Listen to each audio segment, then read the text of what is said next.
Good evening, His Century of Glory. My name is Tara Ong, Country Director for the Philippines, as well as a young adult care cell leader. Welcome back to yet another amazing night of PB 2021 as we gather here together this evening to receive and to believe the message, the miracles, and the testimonies that God will be speaking through Pastor Jason Ong.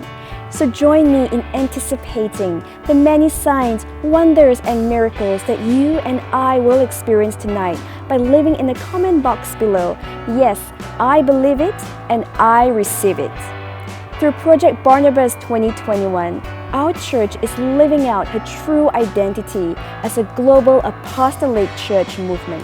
And we know that none of us are here by accident tonight, but by God's divine connection. Amen? And God is calling us forward as His uncommon people living in extraordinary times to advance the vision that He has for this house as well as in our personal lives. Now, I know that we're all pumped up to praise Jesus next, but just right before we do that, let us commit this time to Him in prayer, shall we? Heavenly Father, we thank you, God, for the mighty works that you are doing in the nations of this world. We trust and we believe, God, that you are the God of impossibilities and that there is nothing that you cannot do, God. That you are making a way even in the hearts of men and women who have yet to know you tonight. Come, Holy Spirit, and do only what you can do. We come to you tonight, hungry, God, and seeking after your presence. We pray all this in the name of Jesus. Amen. Now let us put our hands together now and welcome Destiny Praise. Welcome again to Project Barnabas. We are going to have an amazing time of praise and worship, and I just want to invite you to join us tonight. Stand up where you're at and let's give our best praise to Jesus. I believe that His presence will be with you wherever you are, and let's just open up our heart and give our best praise to Him. Amen. I raise a hallelujah.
In Psalms 91 verse 1 and 2 it says, "Whoever dwells in the shelter of the Most High will rest in the shadow of the Almighty. And I will say of the Lord, He is my refuge and my fortress, my God in whom I trust." Also in Proverbs 18:10 it says, "The name of the Lord is a fortified tower. The righteous run to it and are safe."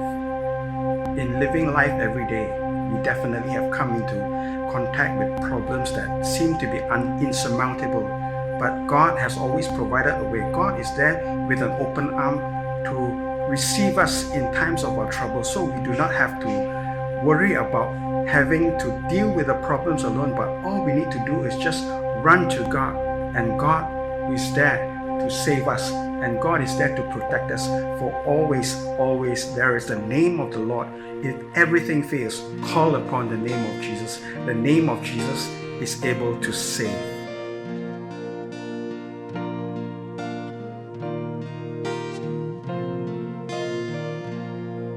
As morning dawns and evening fades, you inspire songs of praise that rise from earth to touch your heart and glorify your name. Your name is a strong and mighty tower. Your name is a shelter like no other. Your name, let the nation sing it louder. 'Cause nothing has the power to save but your name.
The power to save with your name,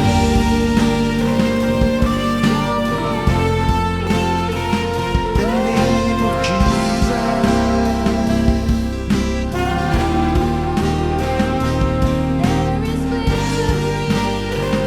At your name that every knee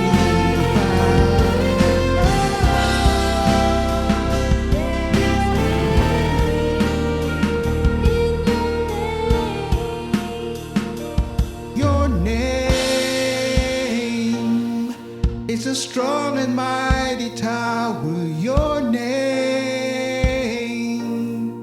is a shelter like no other. Your name, let the nations sing it louder.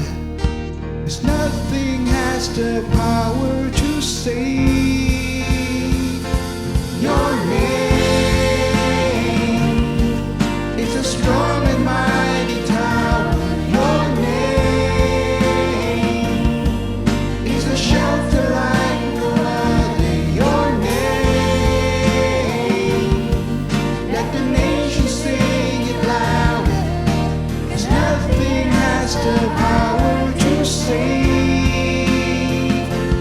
Your name is a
shelter, you are protector, you are my strength, heavenly healer, miracle worker, forever faithful, Jesus you reign.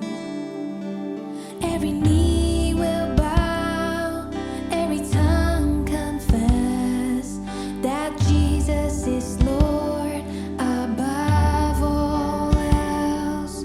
Every mountain move, every fear cast down.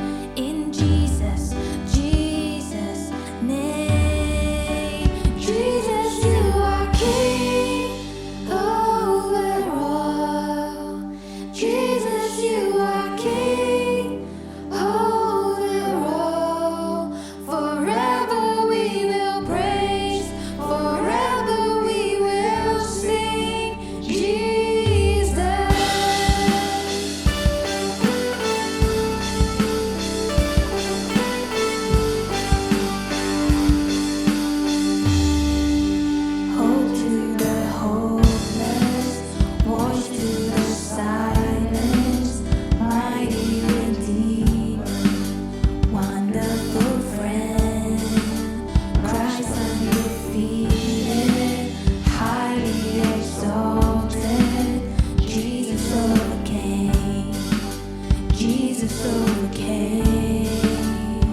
Welcome to PB 2021 Uncommon Conference. We have chosen the theme Uncommon to reflect who we are. We are a group of uncommon people sharing a common purpose.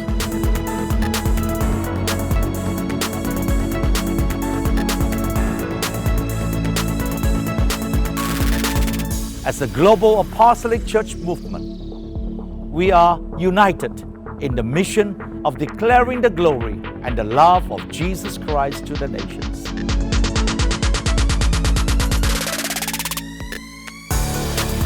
We are committed to live the redemptive life given by Christ through spiritual restoration and economic empowerment.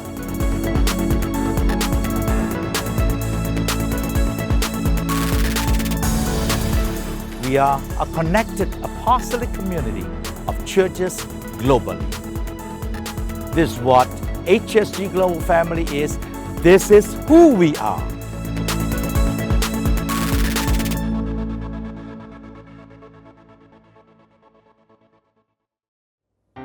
Shalom and greetings to you for joining us for Project Barnabas 2021. It is great to have you with us. My name is Beulah and I am the pastor of Living Word Tabernacle, Kajang, Malaysia. I would like to share the story from the book of 2 Kings, chapter 4, verses 1 to 7. I believe some of us may be going through some tough times, while some of us may want to have a continuous flow of provision for your life and ministry. In this passage, there was a widow who had a huge financial challenge. However, with God's help and by obeying what God instructed her to do, not only was she delivered from her problem, but she had continuous supply for her and her family.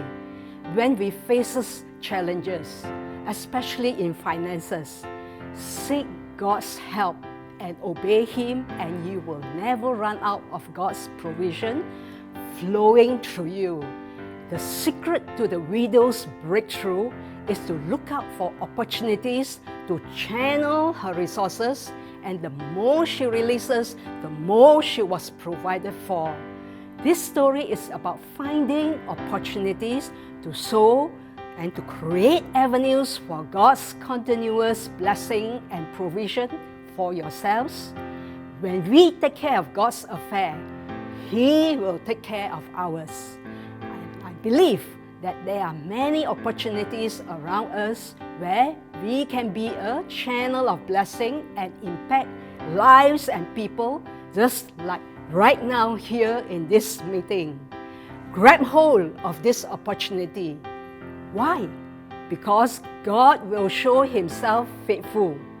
By faith and obedience, we will attract God's attention, and He will prove to us that He is the miracle worker.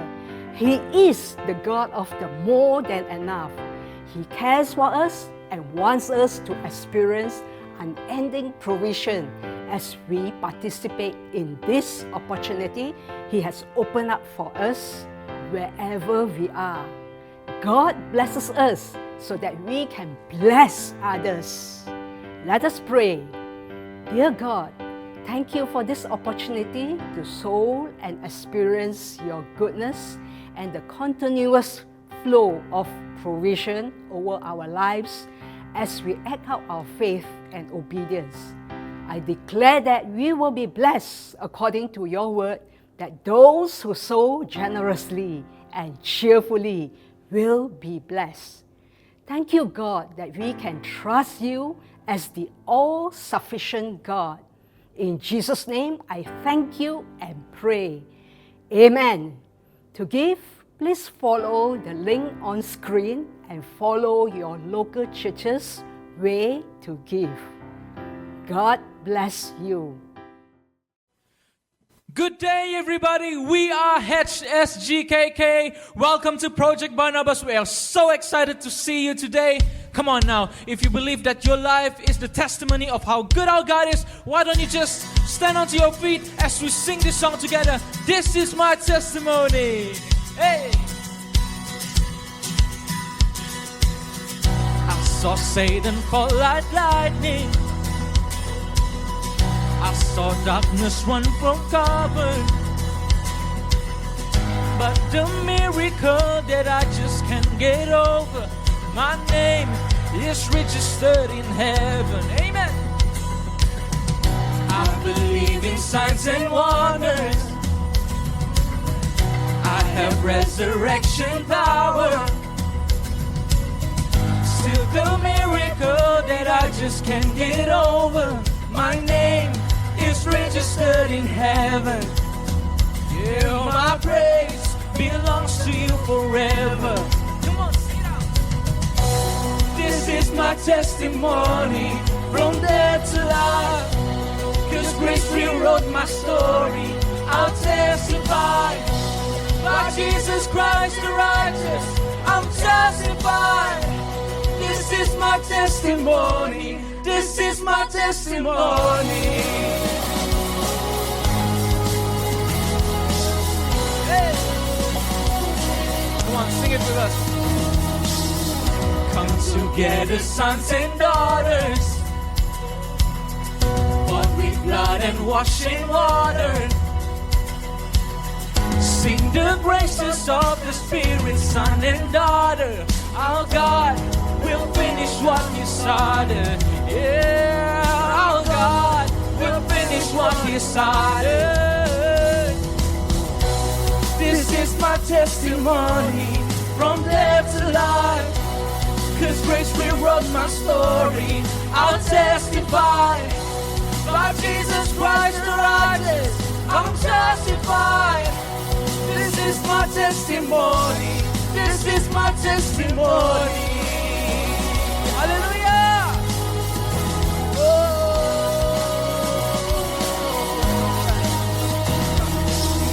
Now I want you to declare this with us. Are you ready? Sing.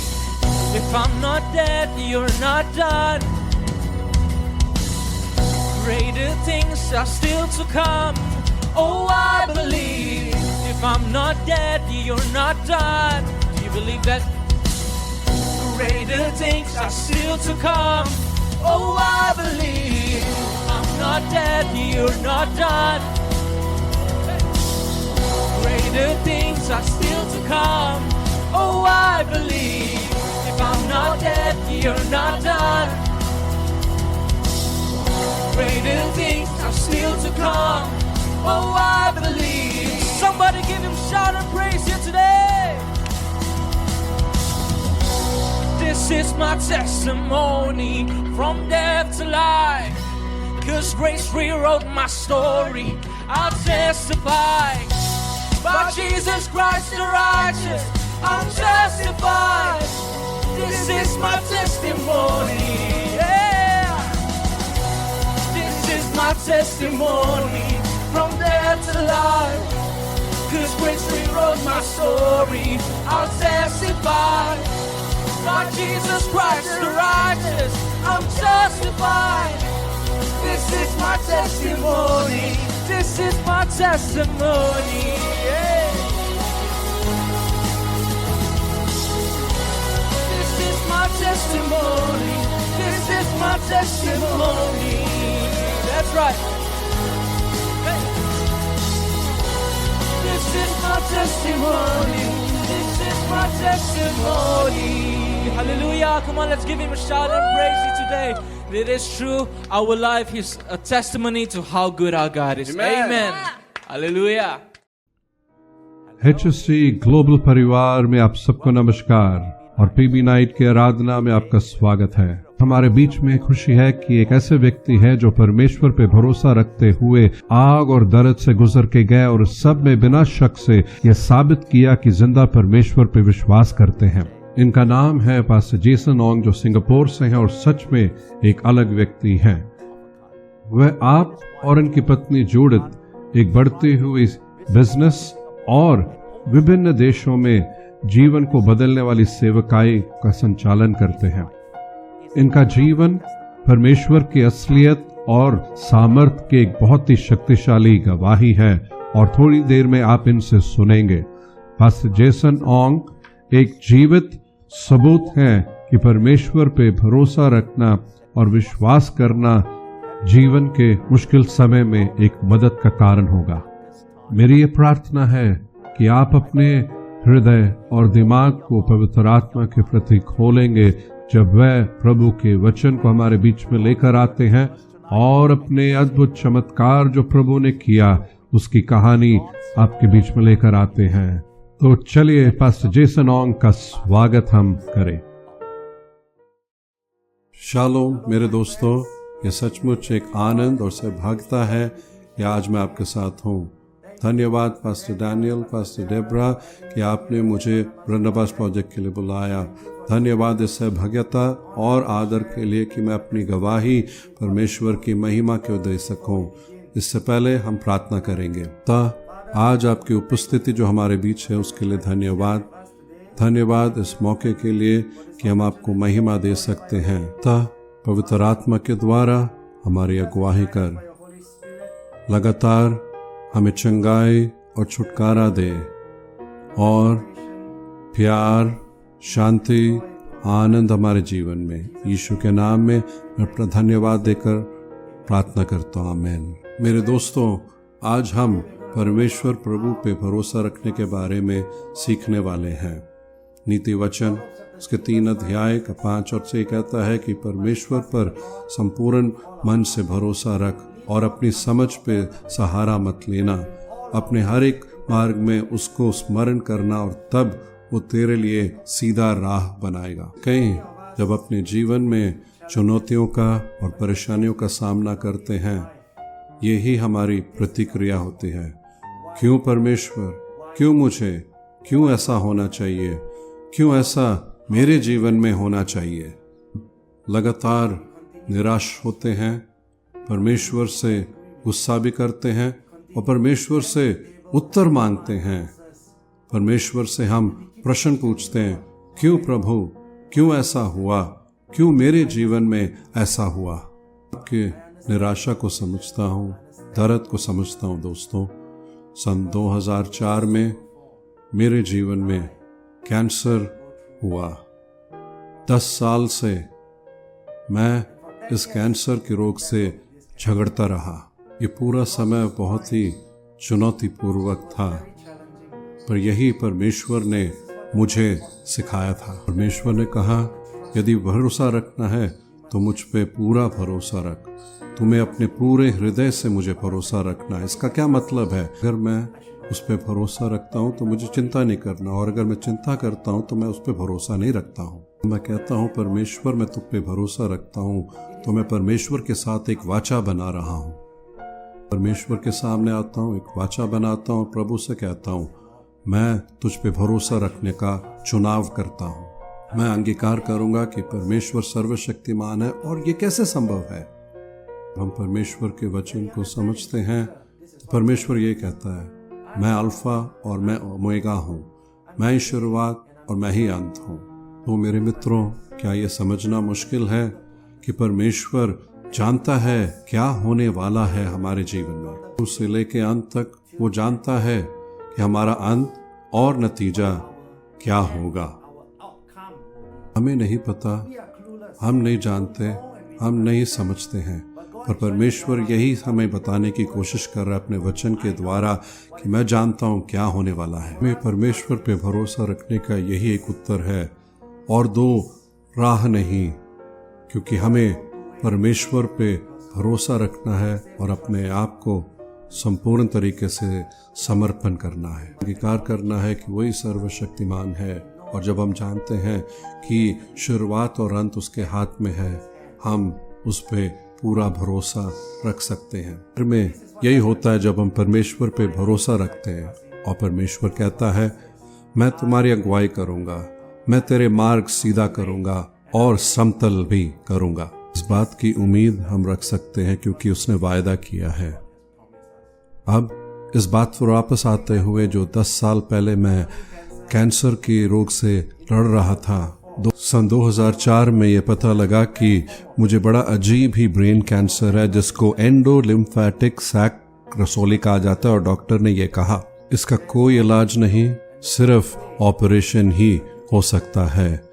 तो हम मेरी पत्नी और मैं घर गए, प्रार्थना किया और परमेश्वर ने ये हमें कहा, रोमियो 8:28, और हम जानते हैं कि जो लोग परमेश्वर से प्रेम रखते हैं उनके लिए सब बातें मिलकर भलाई ही के लिए उत्पन्न होते, अर्थात उनके लिए जो उसकी इच्छा के अनुसार बुलाए गए हैं। तो हम उस समय सोचने लगे, उस समय कैंसर, कोई इलाज नहीं, कोई दवाई नहीं, पूरे दुनिया में 300 से भी कम लोगों को ये बीमारी, और सिंगापुर में सिर्फ मैं ही हूं जिसको ये कैंसर है। अमेरिका में सिर्फ 50 लोगों को ये बीमारी है, और जो परमेश्वर कह रहा था कि हमारे भलाई के लिए उत्पन्न होता है, हमारे पास एक ही चुनाव था और वो था परमेश्वर पे भरोसा रखना। तो मैंने याद किया और परमेश्वर से वाचा बनाया और कहा, प्रभु मैं तुम पे भरोसा रखूंगा, और ऑपरेशन के लिए गया। ऑपरेशन 20 घंटे का था, 2 डॉक्टर ENT और NMI।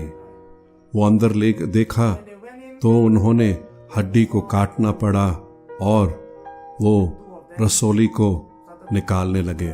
20 घंटे के बाद जब वो मुझे व्हीलचेयर से बाहर लेकर गए, उन्होंने मेरी पत्नी को कहा, माफ करना, बहुत देर हो चुका है, कैंसर काफी फैल गया है और हम कुछ नहीं कर सकते। कैंसर के रोग ने मेरे कान के पर्दों को तबाह कर दिया और यहाँ के सारे नसों को निकाला गया है। इसीलिए मित्र, ये जो आप देख रहे हैं मेरे कान प्लास्टिक सर्जरी के हैं, जिसका कोई काम नहीं, अंदर सारा कुछ चीर फाड़ के खाली है। मैं हमेशा बाएं कान से बह रहा हूं अपने जीवन भर के लिए। परिस्थिति को देखते हुए मुझे नहीं समझ आया क्या करना है। जब मुझे होश आया, मेरे पत्नी ने कहा, डॉक्टर ने कहा तो मैं सिर्फ 6 महीने जीने के लिए। मैंने अपनी पत्नी को देखकर ये कहा, कम से कम 6 महीने तो हैं। और उस समय मुझे पता लगा, जब मैं अस्पताल से बाहर निकलूंगा, आम तौर पे काम करूंगा और मैं जी जान देकर मेरे समय पूरा होने तक प्रभु की सेवा करूंगा। अस्पताल से डिस्चार्ज होने के बाद मेरी सेहत ठीक होने लगी और परमेश्वर ने मुझसे ये कहा, जाओ मेरे नाम की महिमा करो। मैं अपने आप से सोचने लगा, प्रभु आप चंगा करोगे तो मैं आपके नाम को महिमा दूंगा, पर यदि मैं चंगा नहीं हुआ तो मैं मर जाऊंगा और मेरे पास सिर्फ 6 महीने जीने के लिए। जब परमेश्वर कहता है जाओ तो जाना नहीं चाहिए। तो मैं परमेश्वर से बात करने कहने लगा, प्रभु मैं तो मरने वाला हूं, मैं हवाई नहीं गया, तो क्या मुझे हवाई भेजोगे अब प्रभु आपकी महिमा करने के लिए? तो आपको पता क्या हुआ? परमेश्वर ने मुझे पाकिस्तान भेजा और पाकिस्तान में एक संगत के सामने मैं खड़ा था और ये गांव का एक इलाका था। वहाँ का फर्श बड़ा गंदा और वहाँ पर लोग नीचे बैठे हुए, औरत एक तरफ आदमी एक तरफ, और मैंने जानता था क्या बोलना है। और मैं सोच रहा, प्रभु मैं तो मरने वाला हूँ, कैसे आपके नाम को महिमा दूंगा? मेरे पास शब्द ही नहीं थे। और वो समय था जब कुछ हुआ, पवित्र आत्मा ने भरपूर किया और मैं बांटने लगा और मैंने कहा, मैं मरने वाला हूँ। डॉक्टर्स कहते हैं मुझे कोई आशा नहीं, कोई दवाई नहीं, कोई इलाज नहीं, पर फिर भी मैंने परमेश्वर पे भरोसा रखना चुना। मैंने परमेश्वर से वाचा बना और यही मैंने चुना कहने के लिए, प्रभु आप भला है। और मैंने यही कहने के लिए फैसला किया, प्रभु आप चंगा करेंगे तो हालेलुया, पर आप मुझे चंगा ना करें, चाहे कोई भी कारण हो, मैं गुस्सा नहीं होऊंगा और ये नहीं पूछूंगा क्यों, निराश नहीं होऊंगा, मैं गुस्सा नहीं होऊंगा। यदि मैं मर भी जाऊं, मैं यही चुनूंगा प्रभु की स्तुति करने के लिए। आमेन। सारे लोग इतने उत्सुक हो गए और इतने आशीषित हुए कि वो खड़े होकर वो ताली बजाने लगे। हम सेवकाई के लिए जाते हैं, हम वहाँ दूसरों के लिए आशीष का कारण बनने के लिए हैं, पर आप जानते जो मिशन फील्ड में हैं, ये सच्चाई कि हम उनके लिए आशीष का कारण नहीं, पर वो लोग हमारे लिए आशीष का कारण हैं। ये हुआ कैसे? उधर के पास्टर मेरे को अपने एक विश्वासी के घर ले गए, जहाँ 2 मसीही गांव थे जिसको 10,000 आतंकवादियों ने तबाह कर दिया। और जब उस भाई को मिला, वो अपने घर मुझे लेकर गया, जो बिल्कुल ही तबाह था, वो सब जला हुआ राख था। और उसने ये कहा, एक रात 7 मेरे परिवार के लोग सब कुछ मर गया। वह एक दिन रात को आए, केमिकल बॉम्ब मेरे घर में फेंका, और ये सब इतनी जल्दी हुआ कि सब कुछ जल रहा था कि मैं एक ही काम कर पाया, वो था कि मैं अपने छोटे बेटे को खींचकर घर के बाहर हम भागे। और ये सब इतनी जल्दी हो रहा था कि हम यदि भागते नहीं हम भी मर जाते। और उसने एक ऐसा काला निशान वहां पे दिखाया और पूछा, पता क्या हुआ? यहीं पर मेरी माँ मरी। फिर वो हमें एक और कमरे में लेकर गया और वहां पर एक और काला निशान दिखा के बोला, यहीं पर मेरी पत्नी मरी। फिर एक और कमरे में लेकर गया, वहां पे 2 छोटे छोटे काले निशान थे और वहां पे कहा कि यहीं पर मेरे 2 प्यारे छोटे बेटियां मरी। कि करके वो पूरे घर में लेकर गया और 7 निशानों को दिखाया, और अभी मेरे पास और कोई शब्द नहीं थे। एक ऐसे व्यक्ति जिसके 7 परिवार एक रात में मर गए, उससे आप क्या कहोगे? प्रिय मित्रों, हम कहते हैं हमारे पास बहुत समस्याएं। जरा इस आदमी को तो देखो जिसके 7 परिवार के सदस्य एक ही रात में मर गए। मेरे पास कोई शब्द नहीं थे। आप अंदाजा लगाओ इसने क्या कहा। वह रो रहा था, मैं रो रहा था, दोनों रो रहे थे। फिर उसने मेरे आंखों में आंखें मिलाकर ये कहा, पास्टर, चाहे कुछ भी हो जाए, मैं बहुत मुश्किल के दौर से तो गुजर रहा हूं, मेरा बेटा भी बहुत मुश्किल दौर से गुजर के जा रहा है, पर फिर भी मैंने यही चुना कि मैं प्रभु की स्तुति करूंगा, मैं प्रभु यीशु पे भरोसा रखूंगा। वाह, मैं तो हैरान हो गया।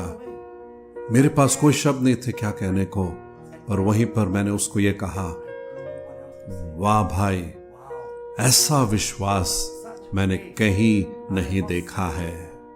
और मैं ये कहने लगा, प्रभु तेरी स्तुति हो, परमेश्वर को धन्यवाद हो जिसने तुम्हें ये ताकत और हिम्मत दिया है इन सारे परेशानियों और चुनौतियों का सामना करने के लिए। उस भाई के गवाही से मैं इतना प्रोत्साहित हुआ और वहां से हम एतवार की आराधना के लिए गए। पास्टर कलीसिया के भवन मुझे दिखा रहा था और वहां पे जो सामने का गेट था वहां पे कहा, पिछले हफ्ते ही एक हमारे सदस्य को यहीं पर गोली मार दिया गया था। और जब हम बात ही कर रहे थे, एक भाई बैसाखी के साथ आ रहे थे और मैंने उनसे पूछा, भाई आपको क्या हुआ? तो उसने कहा, पिछले हफ्ते 2 आदमी मोटरसाइकिल में आए, हमारे गेट के सामने खड़े हुए और वहां पे रुककर जब मैं अंदर जा ही रहा था, उतरकर उन्होंने मेरे पैरों में गोली मारी थी। फिर वो मेरे पास आया और उसने धमकी देकर कहा, मैं दोबारा तुझे यहाँ चर्च आते हुए देखना नहीं चाहता। और मैं दर्द के मारे जमीन पर लेटा हुआ और मेरे पैरों से खून बह रहा था। मैंने उससे पूछा, भाई तुमने क्या कहा? उसने कहा, अगर तुम चाहते हो कि मैं कलीसिया नहीं आऊं तो मेरे पैरों में गोली नहीं मारो, पर यहां मुझे गोली मारो। वाह मित्रों, कितनी अद्भुत गवाही। ये भाई जो जीवन और मौत के इस परिस्थिति में है, जहां पर सच्चे आतंकवादी जिसके हाथ में बंदूक है उसका सामना कर रहा, और उससे वो ये कह रहा है, मैं प्रभु को तो इनकार नहीं करूंगा, अगर तुम मुझे मारते हो तो मार दो, मैं शिकायत नहीं करूंगा, मैं प्रभु से गुस्सा भी नहीं होऊंगा, ना ही मैं प्रभु से पूछूंगा क्यों। तो मेरे मित्रों, जब आप इस प्रकार की गवाहियां सुनते हैं तो सच में हैरान होते हैं। मैं आश्चर्यचकित और हैरान था, क्योंकि मैं जानता हूं मेरी क्या गवाही है इनकी तुलना में, कुछ नहीं। वह हर रोज सताव का सामना करते हैं, वह शिकायत बिल्कुल नहीं करते। वो परमेश्वर से यह नहीं पूछते क्यों मेरे जीवन में, मैंने तो तुम्हारा पीछा करने का तय किया है, अपना जीवन दिया, सब कुछ त्याग दिया है, क्यों मेरे जीवन में होना चाहिए, क्यों मेरी सुरक्षा नहीं करते। ऐसा नहीं कहते, ना शिकायत करते। हाँ, कभी कभी निराशा का सामना तो जरूर करते होंगे, पर मैं ये जरूर देखता हूं जब परमेश्वर पे भरोसा रखते हैं, पवित्र आत्मा कहीं ना कहीं से उन्हें वो सामर्थ देता है। कहीं ना कहीं पवित्र आत्मा उन्हें कल का सामना करने के लिए आशा और ताकत देता है। मित्रों, क्या हमें यह नहीं चाहिए, खास तौर पे जब हम चुनौतियों और परेशानियों का सामना अपने जीवन में करते हैं, क्या हमें इस प्रकार का विश्वास और इस प्रकार का मदद परमेश्वर से चाहिए? पवित्र आत्मा की सामर्थ, जो जी उठने की सामर्थ, जो हमें प्रोत्साहित करता है, जो हमें सबसे गहरे इसमें उठाता है, अंधकार के समय जो हमारे जीवन में है, हम जानते हैं अपने सर्वशक्तिमान परमेश्वर पे भरोसा रखते हैं, प्रभु यीशु पे भरोसा रखते हैं जो क्रूसित हुआ। आमेन। तो हम लगातार प्रभु की सेवा करने लगे और मिशंस में जाने लगे। 6 महीने बाद, चाहे कोई भी कारणों में मरा नहीं, मैं डॉक्टर के पास चेकअप के लिए गया और उन्होंने जांच करके कहा, आप मरे तो नहीं, पर हमें आपको ये बताने की जरूरत है कि दोबारा इसका आने का 95% चांस है। इसका क्या मतलब है? अगर मैं ना मरूं तो पक्का है कि मुझे दोबारा कैंसर जरूर होगा। तो आप देखें प्रिय मित्र, मौत तो पक्का है, कोई आशा नहीं। मैं कुछ नहीं कर सकता था सिवाय ये कि मैं परमेश्वर के पास जो वाचा बांधा जाऊं, प्रभु यीशु के पास जो वाचा बांधा और कहूं, हाँ प्रभु, मैं चुनता हूं आप पे भरोसा रखने के लिए। चाहे कुछ भी हो जाए, मैं परमेश्वर पे भरोसा रखूंगा। मैं चिंता नहीं करूंगा, मैं प्रभु से क्यों करके पूछूंगा नहीं, ना मैं निराश होऊंगा, ना प्रश्न पूछूंगा और लगातार प्रभु से प्रश्न भी नहीं पूछूंगा कितना और समय प्रभु और कितना दुख उठाना है। मैं ऐसा नहीं करूंगा। मैं ये सीखूंगा, चाहे कुछ भी हो जाए, मैं प्रभु पे भरोसा रखूंगा। ये मेरे जीवन की हकीकत है। 10 साल कैंसर के साथ लड़ना हर रोज, मैं कभी निराश नहीं हुआ, ना ही मैं हिम्मत हुआ, डिप्रेशन में नहीं गया। मैं कैंसर का सेमिनार किया, बहुत सारे लोग मेरे को आके कहते हैं, सर 10 साल आप कैंसर से लड़ रहे थे और कभी डिप्रेशन में नहीं गए? ये मैंने कहा नहीं। क्यों? मैंने उत्तर दिया, बिल्कुल साधारण है। क्यों मैं डिप्रेशन में जाऊं? क्योंकि बाइबल कहती है भरोसा रख। भरोसा रख मतलब भरोसा रख। क्यों मैं डिप्रेशन में जाऊं? क्यों मैं शैतान को डर मेरे हृदय में डालने के लिए मौका दूं और वो मुझे डिप्रेशन में जाने के लिए मजबूर करे? मैं ऐसा होने नहीं दूंगा, क्योंकि मैंने प्रभु यीशु के साथ एक वाचा बनाया है जिसका मैं आदर करूंगा और चाहे कुछ भी हो जाए मैं उसकी स्तुति करूंगा। अगर वो मुझे चंगा करेगा, हालेलुया। अगर वो मुझे चंगा नहीं करेगा तो भी हालेलुया। और यदि मैं मर भी जाऊं मेरे मित्रों, पता है क्या? परमेश्वर सर्वशक्तिमान है। और अगर मैं मर भी जाऊं और चंगाई नहीं भी मिलती है, यीशु प्रभु है, यीशु ही सर्वशक्तिमान है। और इस सच्चाई को कि वो परमेश्वर है, कोई भी बात उसको बदलती नहीं है, चाहे कुछ भी हो जाए, चाहे कुछ भी हो जाए। मित्रों, मुझे ये सीखना था कहने के लिए, प्रभु मेरी मर्जी नहीं, तेरी ही मर्जी। और मैं लगातार प्रभु पे विश्वास करने लगा। वो वाचा जो प्रभु से बना है उसको आदर दिया, उसकी सेवा की, और प्रभु ने यही कहा, जा मेरे बच्चों को खिला। मित्रों, मैं अमीर नहीं था तो मैंने कहा, प्रभु बच्चों को खिलाना, वो तो इतने सारे बच्चे हैं जिनको रोटी खिलाना है, और इन सब जरूरतमंद जो अनाथ, जो विधवा हैं, इनको मैं कैसे खिला सकता हूँ? तो परमेश्वर कहता, जा और बिजनेस शुरू कर। तो मैंने एक थोड़ा सा एक खाने का बिजनेस शुरू किया, जो 12 घंटे के लिए मैं पास्ता बनाता था और पास्ता बनाकर कस्टमर को देता था, और उसका जो भी लाभ मिलता था उसको इकट्ठा कर कर मैं प्रभु की सेवा में उन गरीबों को, ज़रूरतमंद लोगों को खिलाया करता था। मेरे मित्रों, अगर आप आर्थिक तंगी और संघर्ष से गुजर के जा रहे हैं, शायद नौकरी खो दिया, शायद आपका बिजनेस खत्म हो गया है, मैं आपको प्रोत्साहित करना चाहता हूं, सब कुछ खत्म नहीं हुआ। अगर आप इन चुनौतियों का सामना कर रहे हैं, मैं चाहता हूं कि आप जानें, तकरीबन 17-18 साल की सेवकाई में हमें कभी भी फंड रेस करना नहीं पड़ा, ना ही किसी से कोई पैसा मांगना भी पड़ा। सब समय जो भी प्रभु ने दिया वो हमारे लिए काफी था। हमारे लिए काफी था कि हम एक आरामदायक जीवन जिए, और इतना कि हम सेवा में गरीब और जरूरतमंद लोगों को भी दे सके। हमें कभी भी लोगों से पैसा मांगने की जरूरत ही नहीं पड़ी। इसीलिए आनंदित रहो, हिम्मत रखो, परमेश्वर आपकी जरूरतों को पूरा करेगा। आमेन। उस पे भरोसा रखो, चिंता ना करो, और प्रभु यीशु इन सब राह में आपको लेकर जाएगा जब तक आप उसके मर्जी और मकसद के मुताबिक कार्य करते हैं, और जब तक आप आज्ञाकारी रहते हैं और अपने पापों से आप तौबा करते हैं और उसके पवित्र मार्ग में चलने के लिए समर्पित हैं। इसीलिए मित्रों, पवित्रताएं में आओ, क्योंकि वही वो राह है। मैं तकरीबन 12-15 घंटे काम करने लगा, कोई छुट्टी नहीं, और मैं लगातार उन बच्चों को खिलाने के लिए भी मिशन फील्ड में गया, और मेरे सर में वो कैंसर बढ़ता भी जा रहा था।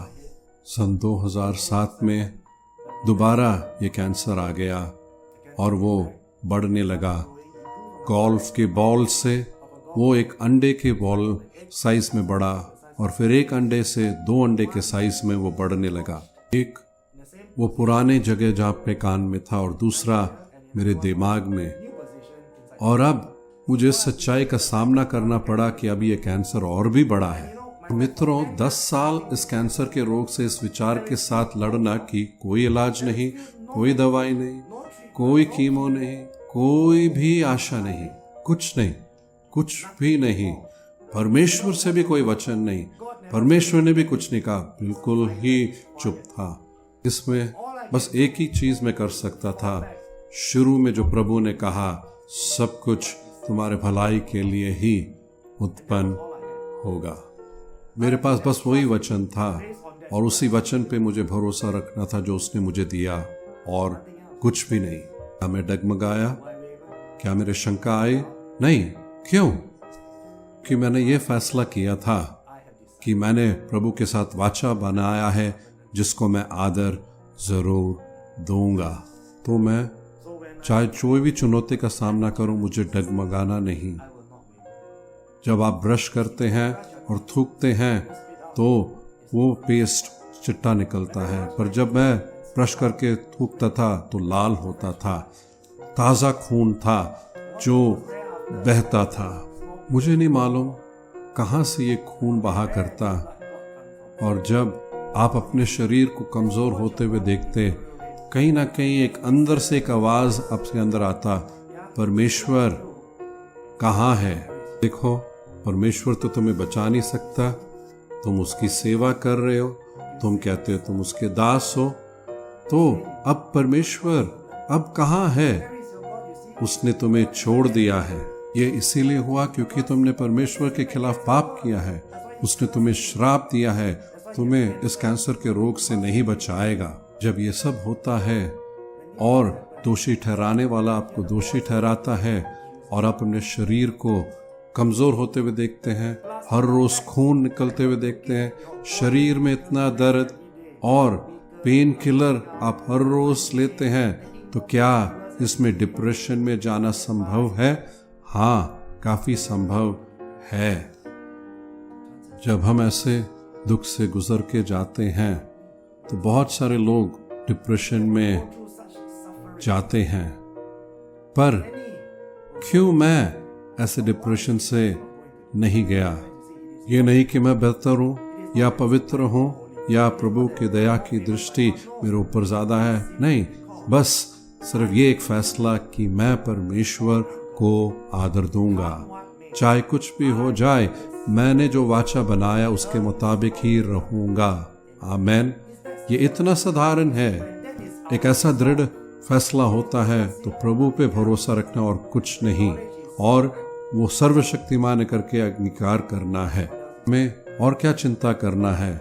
हमें डरने की जरूरत नहीं और ना चिंता करने की। तो उस आवाज को मैं यही कहने लगा। तो मुझसे पूछते मेरा परमेश्वर किधर है? मैं आपको कहता हूँ मेरा परमेश्वर किधर है। मेरा परमेश्वर यही है, उसका नाम इमानुएल है, उसने ये वायदा किया मैं तुम्हें ना छोड़ूंगा ना त्यागूंगा। आमेन। पलट के मैं उस आवाज से ये पूछता हूं, ओ मौत, तेरा डंक किधर है? क्या तुम्हें लगता है मैं डरा हुआ हूं? मैं तुमसे नहीं डरूंगा, ना ही मैं परमेश्वर से पूछूंगा अगर ऐसा हो या अगर वैसा हो। ना ही मैं डर के मारे चलूंगा, ना ही मैं परमेश्वर से पूछूंगा। नहीं, मैं परमेश्वर पे भरोसा रखूंगा। पलट के मैं ये कहता, चाहे कुछ भी हो जाए मौत, तुम मेरा कुछ नहीं बिगाड़ सकते। चाहे मैं मर भी जाऊं, मैं स्तुति करते करते मरूंगा। आमेन। तो अगर ये दृढ़ निश्चय हो तो डर हमें छू नहीं सकती है। और हम कैसे जान सकते हैं हमारे जीवन में परमेश्वर ही हमारे लिए सब कुछ है? बाइबल ये कहती है कि वो अल्फा और ओमेगा है। वो आदि और अंत है। क्या उस परमेश्वर पर जो आदि और अंत को जानता है भरोसा रखना कठिन है? अरे हम इसे कितने अंत को जानते हैं, हम नहीं जानते क्या होने वाला है, कल क्या होगा कौन जानता है। हम प्लान बनाते हैं पर क्या वैसे ही होगा हम नहीं जानते। का है जानने का, और वो है कि हमारे पास हमारा सर्वश्रेष्ठ परमेश्वर है। वो सर्वश्रेष्ठ है जो शुरुआत और अंत भी जानता है। प्रिय मित्रों, इस करके परमेश्वर पे भरोसा रखना कोई मुश्किल बात नहीं है। क्यों? क्योंकि अगर उस समझ में हम आ जाते हैं कि परमेश्वर सर्वश्रेष्ठ है जो शुरुआत और अंत जानता है, तो उस पे भरोसा करना क्यों मुश्किल है? वो मुश्किल नहीं है। क्यों? सर्वश्रेष्ठ है। आमेन। तो जब आप परमेश्वर के सामने आते हैं, इस साधारण समझ के साथ आइए कि वो सर्वश्रेष्ठ है, मतलब वो नियंत्रण में है। हम नियंत्रण में नहीं रखते हैं जितना हम सोचते हैं कि हम नियंत्रण में रख रहे हैं। क्या सही नहीं? तो कौन नियंत्रण में? परमेश्वर, जिस पे भरोसा रख सकते हैं। हम अपने पे भरोसा नहीं रख सकते। नहीं, जितना हम अपने पे भरोसा रखना चाहते हैं तो हम अपने आप से यही प्रश्न पूछते रहेंगे, अगर ये हो तो क्या होगा, अगर वो होगा तो क्या होगा। और डर हमें काबू कर लेते और यही डर हमें डिप्रेशन में ले जाती है। मैंने कहा, मौत तू मेरा कुछ नहीं बिगाड़ सकता, क्योंकि मैंने प्रभु को मानना और भरोसा रखना चुना है। कैंसर बढ़ता गया और हम लगातार सेवा में जाते रहे, उस हद तक जहां मैं और कुछ काम कर नहीं पाता। एक दिन मैं सिर्फ 2 घंटे ही उठ पाता और मैं कुछ भी कर नहीं पाता, क्योंकि ये कैंसर बढ़ता जा रहा था और 2 अंडों के उस साइज में बढ़ता जा रहा और मेरा कार्य करना एक तरीके से असंभव हो रहा था। मैं अपनी पत्नी जूडिथ को तैयार करते हुए कहता, यदि मैं मर भी जाऊं तो परमेश्वर पे इल्जाम नहीं लगाना, पर लगातार यत्न और विश्वास योग्यता के साथ उसकी सेवा करना। उससे ये भी नहीं पूछना क्यों, क्योंकि वो सर्वश्रेष्ठ है और वो नियंत्रण में है। यदि मैं मर जाऊं फिर भी वो परमेश्वर ही है। दृढ़ निश्चय और भरोसा परमेश्वर पे था और मैं अपनी पत्नी को तैयार करता, खाना बनाने के रेसिपी और वसीयत, बैंक का सारा खाता सब कुछ देखकर कहता, मैं घर जा रहा हूं, माफ करना, मैं तुम्हारी देखभाल नहीं कर सकता, माफ करना, ऐसा ही होना है। मैं अपनी पत्नी की आंखों को सूजा देखता और वो मेरे सामने नहीं रोया करती, पर अपने आप को मजबूत बनाए रखती। हमें मालूम था कुछ अनहोना होने वाला है, क्योंकि कोई दवाई नहीं, कोई इलाज नहीं और परमेश्वर भी शांत है। के बावजूद हम प्रभु पे भरोसा रखते रहे, मेहनत करते रहे और बच्चों को खिलाते रहे। मैं मर भी जाऊं तो भी प्रभु का काम चलता रहेगा।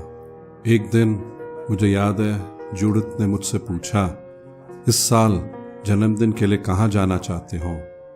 और मैं अपने अंदर ही अंदर जानता था ये मेरा आखिरी जन्मदिन होगा।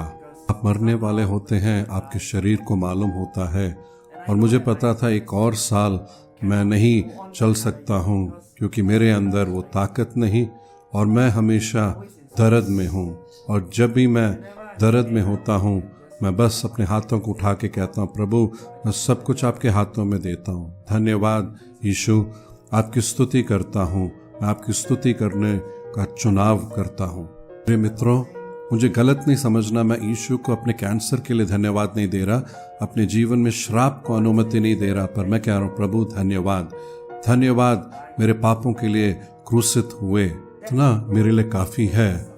और प्रभु आप मेरे लिए सब कुछ हैं, यीशु आपने सब मेरे लिए किया, और इसीलिए इस 10 साल कैंसर के इस लड़ाई में मैंने कभी भी परमेश्वर से चंगाई के लिए नहीं मांगा, मैंने एक बार भी चंगाई के लिए नहीं मांगा। मैंने प्रभु से ऐसे ही कहा, प्रभु यदि आपको अच्छा लगता है तो मुझे चंगा कर, हालेलुया, पर यदि आप मुझे नहीं भी चंगा करेंगे मैं आपकी स्तुति करना ही चुनता हूँ। तो परिस्थिति ये थी कि मैं अपने बिस्तर से उठ ही नहीं पाया और मैं अस्पताल ले जाया गया।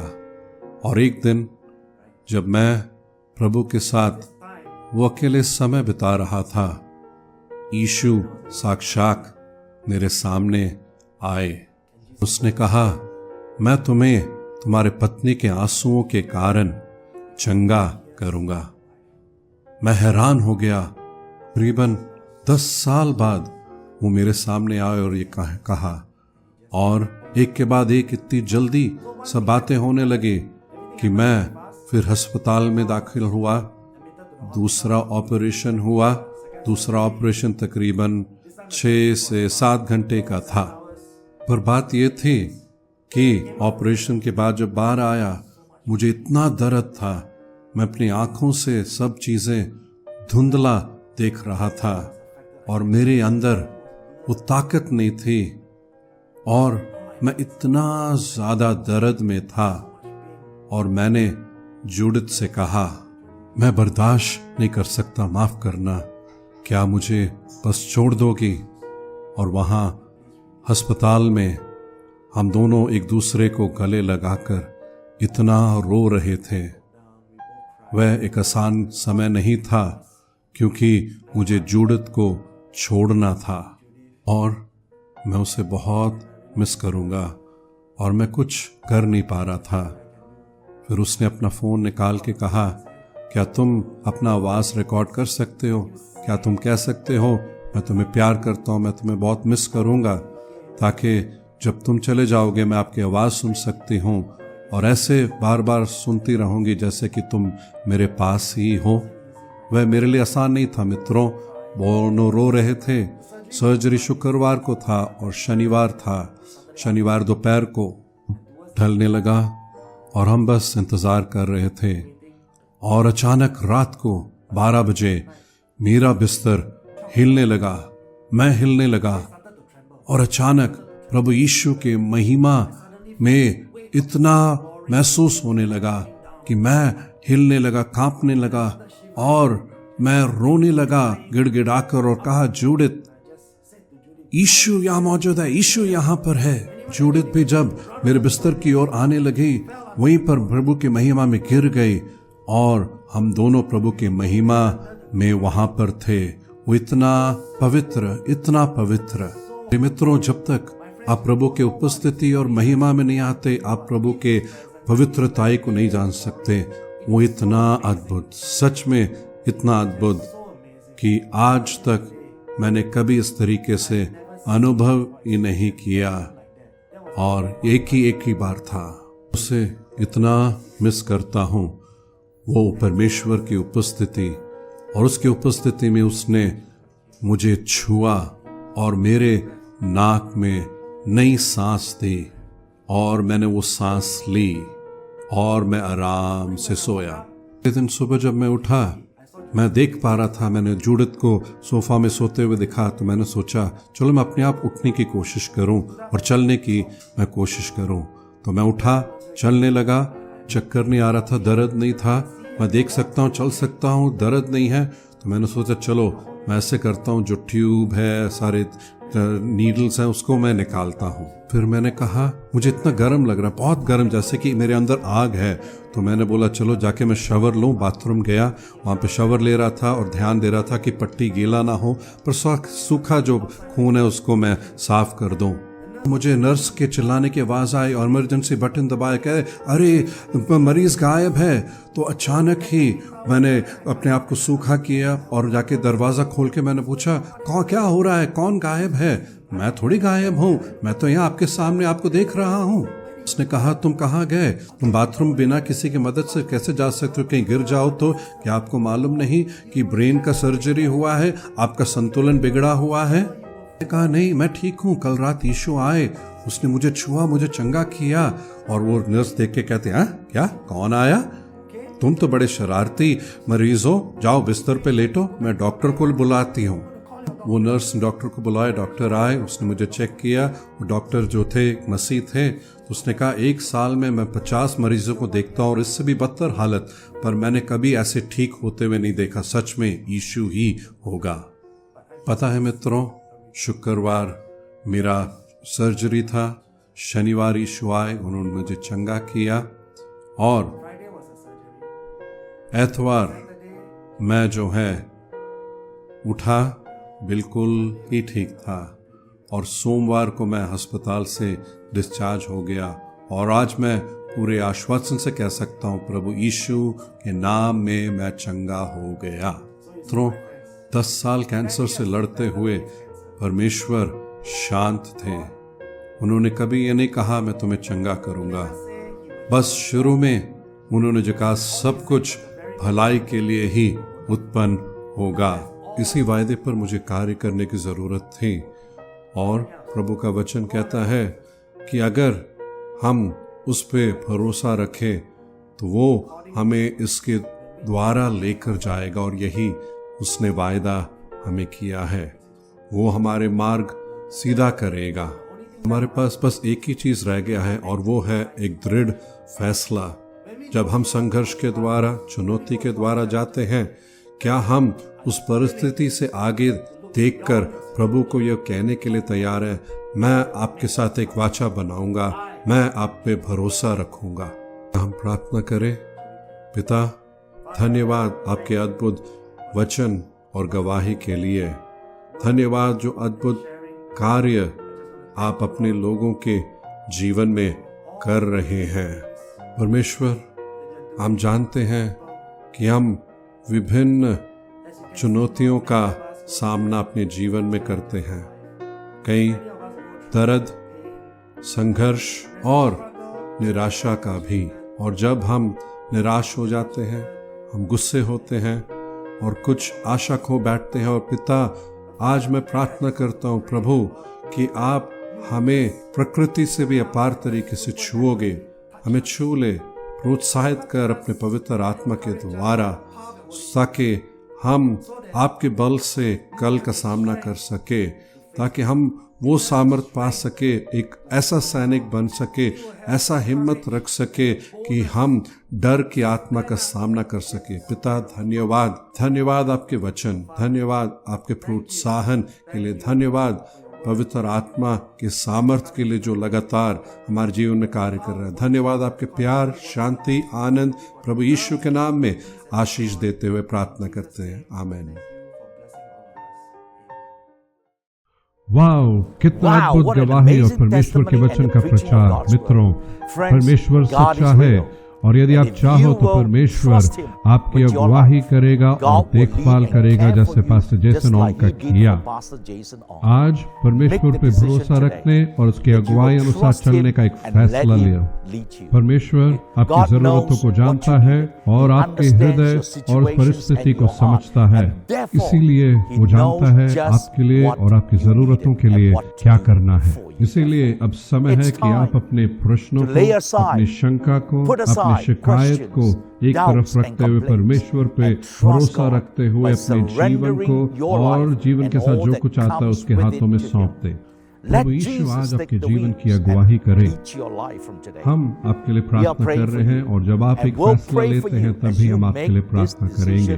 today. स्क्रीन पर दिए हुए Please नंबर text पर the आप number संदेशा that is on the भेजें screen या right अपने now, स्थानीय or पास्टर contact या your local कलीसिया pastor, या your स्थानीय local church, कलीसिया के or your अगुओं local से church संपर्क करें leaders और कहें that कि you आप प्रभु want यीशु को Jesus अपने to जीवन में come ग्रहण into करना your चाहते हैं और life चाहते हैं कि and वो आपके जीवन में एक perform a अद्भुत miracle for चमत्कार you. करे। It could be ये a miracle चंगाई of का healing, चमत्कार it could be a या miracle of पुनर्स्थापना का restoration, चमत्कार it could be a या आपकी miracle of जरूरत का provision, चमत्कार or या even आपके a जीवन के miracle of बदलने का transformation या of your life, आपके or a व्यापार या miracle काम की to जगह में एक turn बदलाव around का एक your business चमत्कार हो or your सकता work है। situation. अगर आप यही If that's चाहते हैं what तो you आप want, मेरे साथ ये pray with प्रार्थना me करें। now this प्यारे prayer. यीशु, मैं Lord आपके पास Jesus, आया हूँ I come to और you अपने now जीवन and और I जीवन के surrender साथ my सब कुछ life आपके हाथों में and all सौंपता that हूँ। comes with मैं it आप पे to you. भरोसा रखता I हूँ और trust विश्वास you करता and I हूँ कि believe आप you मेरी to take देखभाल care of करेंगे। me. आज Today, मैं अपने I सारे make the परेशानियों के decision to और जरूरतों के trust you साथ आप पे with all भरोसा my रखने problems का and फैसला needs. लेता हूँ। Thank you, धन्यवाद Jesus, यीशु for इस the अद्भुत wonderful गवाही के लिए जो testimony मैंने I have सुना heard. और And मैं I विश्वास believe करता हूँ जो what you आपने have done दूसरों के for लिए किया others, आप मेरे you लिए भी can कर and सकते you हैं। will do for आज me too. मैं Today, आपके I अनुग्रह receive को प्रभु the Yeshu grace Masih and के the नाम में provision स्वीकार in करता हूँ। Jesus' name. अगर आपने ये प्रार्थना Text मेरे the साथ number की on है screen. तो स्क्रीन पे दिए हुए Contact नंबर your पर local या pastor अपने स्थानीय or local पास्टर church या or स्थानीय local कलीसिया church leader. या स्थानीय कलीसिया के If you अगुओं have से prayed संपर्क करें। this prayer. धन्यवाद और बाकी Thank you. तारा तुम्हारे हाथों में। Back to you now, Tara. Thank you, Pastor Daniel. What an amazing testimony and message that we have heard from Pastor Jason Ong tonight. Of a God who loves us, of a God who pursues us, and of a God who wants to do even greater things for us, with us, and through us. And if you said the prayer with Pastor Daniel earlier to receive Jesus into your life, all you need to do is to type yes to the WhatsApp number on the screen, as we would love to connect with you. Or if you would like someone to stand with you in prayer for a need, WhatsApp us too, and someone from our prayer team will be right there with you. Now, let's keep PB 2021 going as we expect to experience and to hear from God more in our online Sunday service tomorrow at 10 a.m., followed by the second day of the conference for those of you who have signed up for the Leadership Pass. We will then be closing off the night with our third night rally with Bishop Ladonna Osborne, who has prepared a word especially for you, and that starts at 8:30 p.m. So brace yourselves. Type in the message box below, ready, set, let's go. And before we call it a night, let us together declare the Lord's Prayer. Our Father who is in heaven, hallowed be your name. Your kingdom come, your will be done on earth as it is in heaven. Give us this day our daily bread, and forgive us of our sins as we forgive those who sin against us. Keep us away from temptation and protect us from the evil one. For yours is the kingdom, the power, and the glory forever and ever. Amen. Thank you everyone again for joining us for our second night rally, and we look forward to seeing you bright and early tomorrow. Do share this message with someone that you know, and don't forget to like, to follow, and to subscribe to our social media platforms as well. Have a good night's rest and stay safe. God bless. If you know someone experiencing a mild or severe mental health disorder but not sure how to help, then Voices 2.0 could be the solution for your friend, family, or loved ones. Voices 2.0 is back to raise an awareness on mental health within the community. And this time, we are going virtual. And the best part, you can join us from the comfort of your home with 2 sessions to choose from. Voices 2.0 is not your typical mental health talk. I repeat, it's not your typical mental health talk. In this event, you will experience how it feels like to have mental illness firsthand, identify mental illness symptoms, and when to seek for help. And you will take home skills that we therapists apply with our clients in counseling session. Mental health events are never going to be the same again. Experience it today, be empowered to make a change. A PB special promo is here now from the 1st to the 3rd of October just for PB delegates. Tickets are only at 38 ringgit. Also with that, you will receive an experience kit worth 150 ringgit. What are you waiting for? Sign up now with this code PB Voices. See you there!